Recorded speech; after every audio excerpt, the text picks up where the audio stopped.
Consacré à la présentation de la feuille de route 2050 du projet de l'accélérateur Net Zéro de l'industrie du ciment au Congo, cette séance de travail, regroupant les représentants des industries du ciment et du béton du secteur public et privé, a permis aux participants d'échanger sur les solutions durables visant l'atténuation des émissions des gaz à effet de serre lors de la fabrication du ciment au Congo. L'idée et de voir comment d'ici à 2050, on peut arriver, en tout cas à réduire de manière très forte, sinon arriver jusqu'à zéro, les émissions de CO2 de l'industrie. On a pour ce faire deux leviers d'atténuation principaux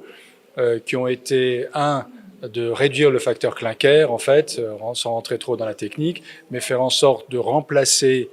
l'élément constituant le ciment qui pollue le plus, qui est le clinker, par un autre élément qui a des performances équivalentes, voire supérieures,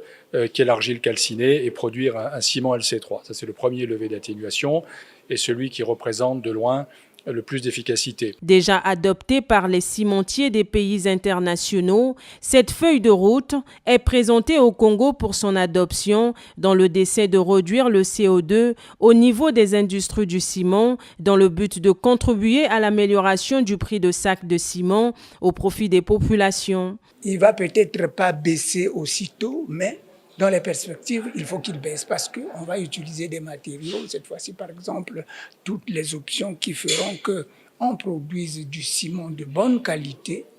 à bon prix, sinon à bas prix, avec des matériaux moins polluants, c'est-à-dire permettre à ce qu'on lutte en même temps pour le développement, permettre qu'il y ait des créations d'emplois, mais aussi éviter que nous continuions à polluer le pays ou polluer, accroître le niveau des émissions au niveau de l'atmosphère, puisque le climat, ou disons la lutte contre le changement climatique, dépend de tout le monde. Visant la neutralité carbone d'ici 2050, cette feuille de route consacrée à la Société de conseil Cemonti International s'inscrit dans le cadre de la mise en œuvre des engagements pris par le gouvernement au titre de l'accord de Paris.